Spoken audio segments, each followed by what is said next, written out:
हरिः ओं श्रीमद्वाल्मीकिरामायणे अयोध्याकाण्डे 30 सर्गः।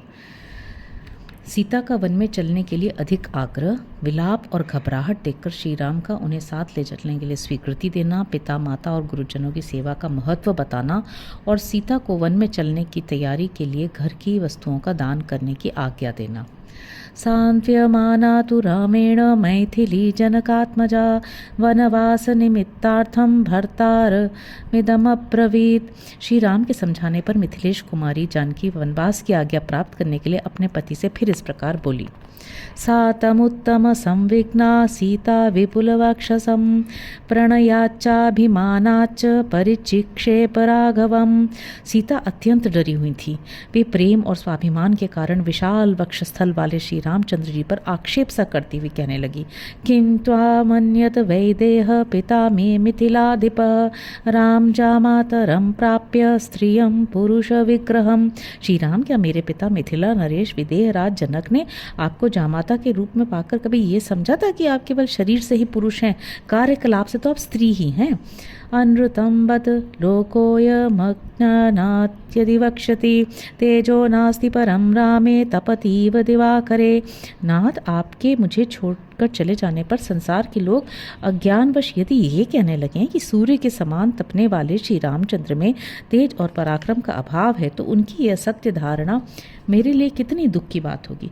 किं हि कृत्वा विषण्णस्त्वं कुतो वा भयमस्ति ते यत्परित्युक्त कामास्त्वं मामनन्यपरायणाम्।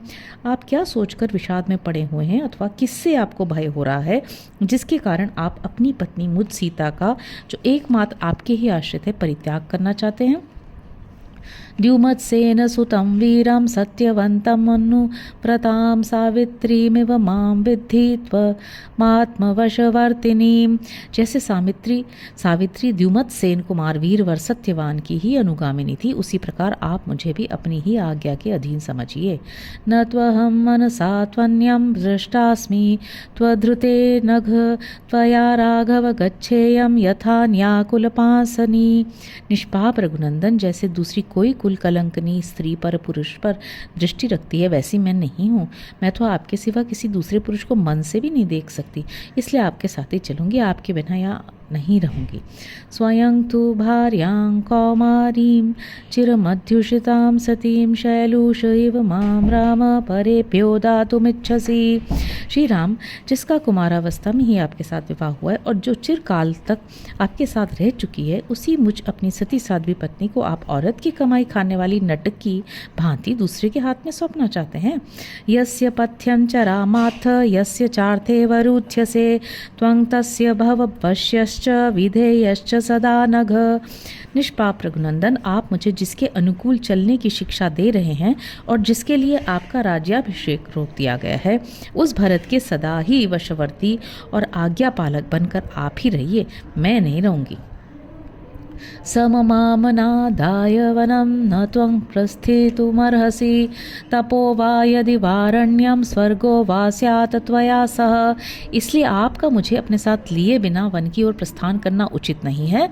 यदि तपस्या करनी हो, वन में रहना हो अथवा स्वर्ग में जाना हो, तो सभी जगह मैं आपके साथ रहना चाहती हूँ। न च मे भविता तत्र कश्चित् पथि परिश्रमः पृष्ठस्तस्तव गच्छन्त्या विहारशयनेष्विव। जैसे बगीचे में घूमने और पलंग पर सोने में कोई कष्ट नहीं होता, उसी प्रकार आपके पीछे पीछे वन के मार्ग पे चलने पर मुझे कोई परिश्रम नहीं जान पड़ेगा। कुशकाश शरेशिका ये च कंटकिनो द्रुमाः तूला जिन समस्पर्शा मार्गे मम सह त्वया।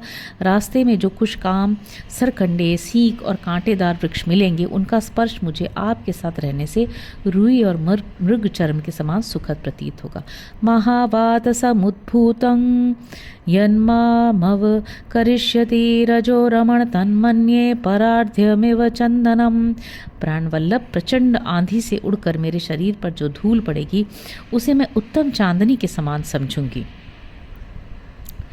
शाद्वलेषु यदा शिष्ये वनान्तर्वनगोचरा कुथास्तरण युक्तेषु किं स्यात् सुखतरम ततः। जब वन के भीतर रहूंगी तब आपके साथ घासों पर भी सो लूंगी। रंग बिरंगे कालीनों और मुलायम बिछौनों से युक्त पलंगों पर क्या उससे अधिक सुख हो सकता है। पत्रं मूलं फलं यत्तु अल्पं वा यदि वा बहु दास्यसे स्वयमाहत्य तन्मे मृतसोपमम्। आप अपने हाथ से लाकर थोड़ा या बहुत फल मूल पत्ता जो कुछ दे देंगे वही मेरे लिए अमृत रस के समान होगा। न मार्तुर्न पितुस्तत्र स्मरिष्यामि न वेश्मनः आर्तवान्युपभुञ्जाना पुष्पाणि च फलानि च। ऋतु के अनुकूल जो भी फल फूल प्राप्त होंगे उन्हें खाकर रहूंगी और माता पिता अथवा महल को कभी याद नहीं करूंगी। न च तत्र ततः किंचित् द्रष्टुर्मर्हसि विप्रियं मत्कृते न च ते शोको न भविष्यामि दुर्भरा। वहाँ में रहते समय मेरा कोई भी प्रतिकूल व्यवहार आप नहीं देख सकेंगे। मेरे लिए आपको कोई कष्ट नहीं उठाना पड़ेगा।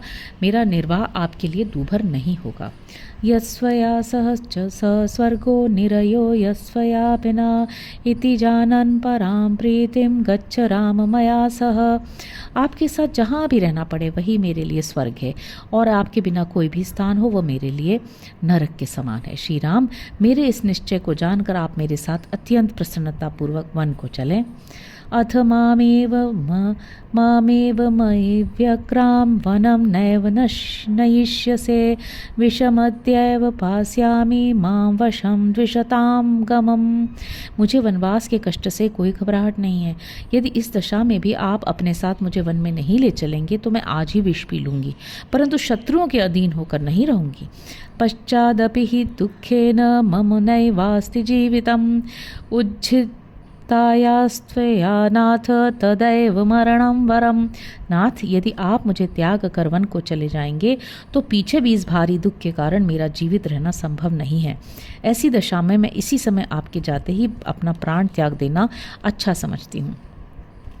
इमं हि सहितुं शोकं मुहूर्तमपि नोत्सहे किं पुनर्दश वर्षाणि त्रीणि चैकं च दुःखिता।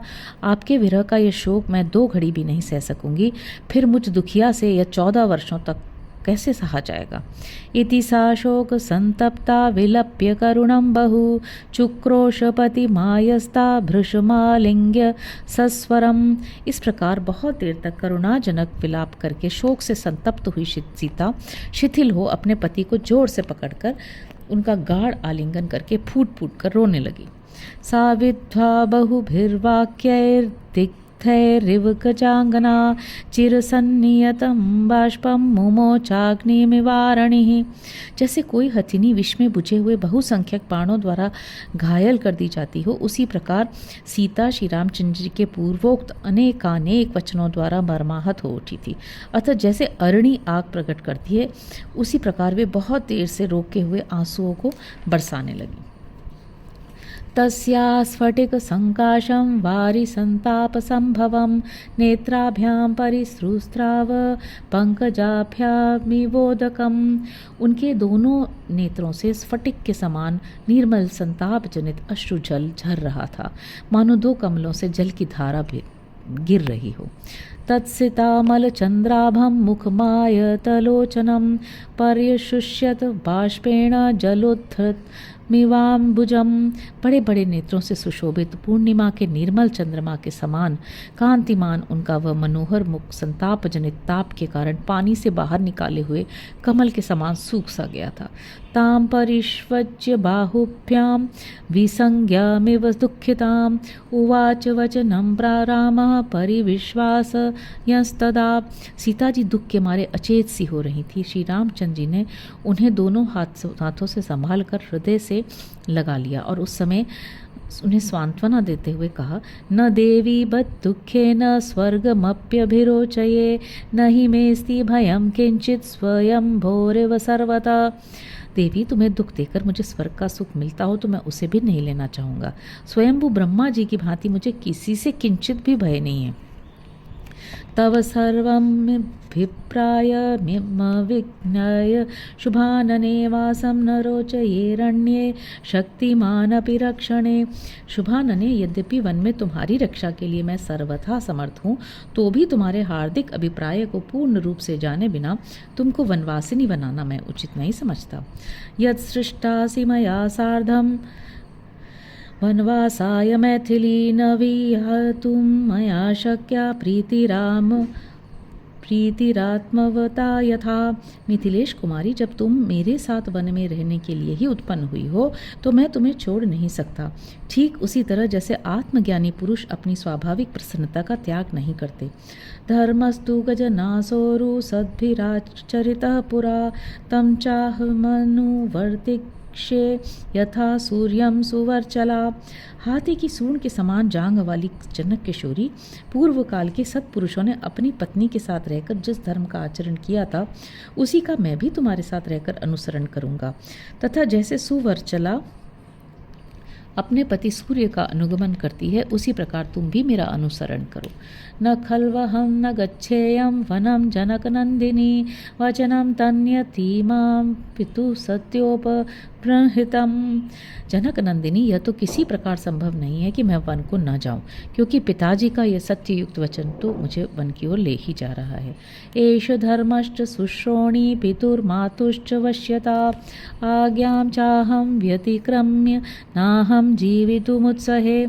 सुश्रोणी, पिता और माता की आज्ञा के अधीन रहना पुत्र का धर्म है, इसलिए मैं उनकी आज्ञा का उल्लंघन करके जीवित नहीं रह सकता।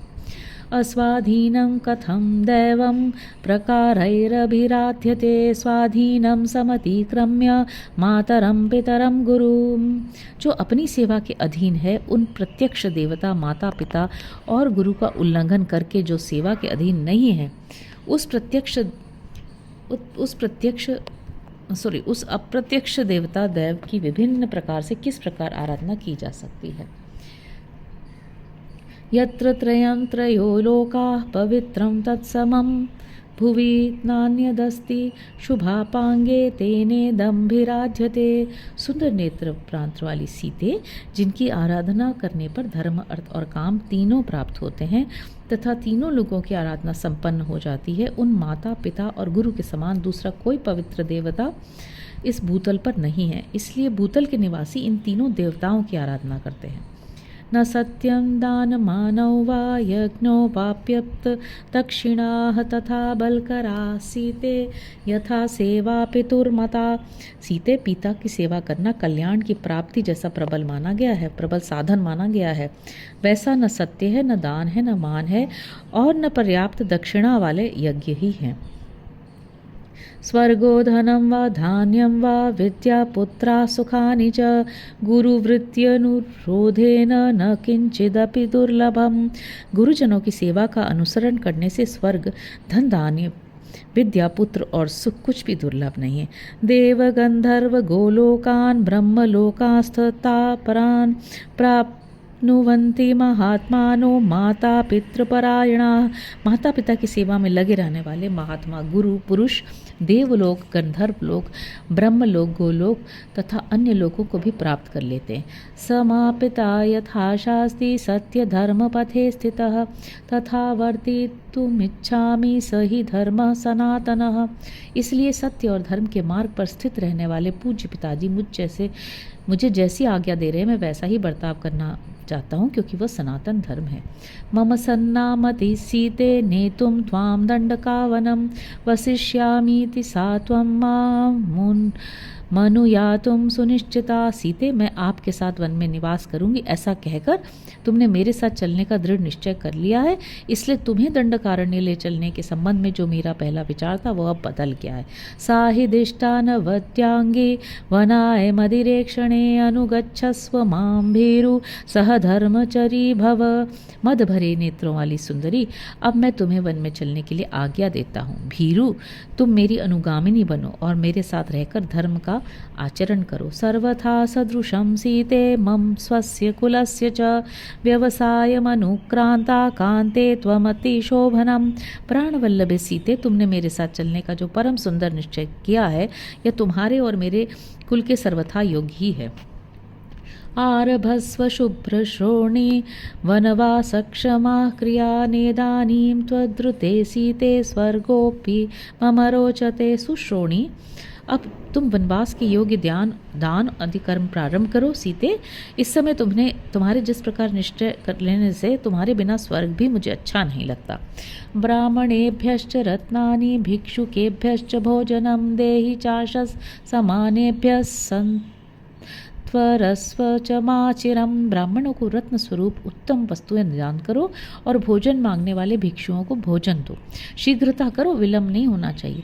भूषणानि महार्हाणि वरवस्त्राणि यानि च रमणीयाश्च ये कृचित् क्रीडार्थाश्चाप्युपस्कराः शयनीयानि यानानि मम यानि च देहि स्वभृत्य वर्गस्य ब्राह्मणानामनन्तरम्। तुम्हारे पास जितने बहुमूल्य आभूषण हो, जो जो अच्छे वस्त्र हों, जो कुछ भी रमणीय पदार्थ हों तथा मनोरंजन की जो जो सुंदर सामग्रियाँ हों, मेरे और तुम्हारे उपयोग में आने वाली जो उत्तमोत्तम शय्याएँ, सवारियाँ, अन्य वस्तुएं हों, उनमें से ब्राह्मणों को दान करने के पश्चात जो बचे उन सबको अपने सेवकों को बांट दो।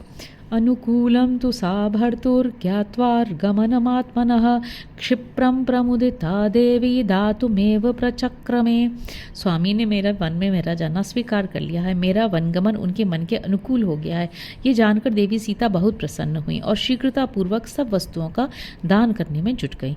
ततः प्रहृष्टा प्रतिपूर्ण मानसा यशस्विनी भर्तुर्वेक्ष्य भाषितं धनानि रत्नानि च दातुमंगना प्रचक्रमे धर्मभृतां मनस्विनी। तदनंतर अपना मनोरथ पूर्ण हो जाने से अत्यंत हर्ष में भरी हुई यशस्विनी व मनस्विनी सीता देवी स्वामी के आदेश पर विचार करके धर्मात्मा ब्राह्मणों को धन और रत्नों का दान करने के लिए उद्यत हो गई। इत्यार्षे श्रीमद् रामायणे वाल्मीकि आदि काव्ये अयोध्या कांडे 30 सर्गः। इस प्रकार श्री वाल्मीकि निर्मित आर्ष रामायण आदि काव्य के अयोध्या कांड में 30वां सर्ग पूरा हुआ। हरि ओम।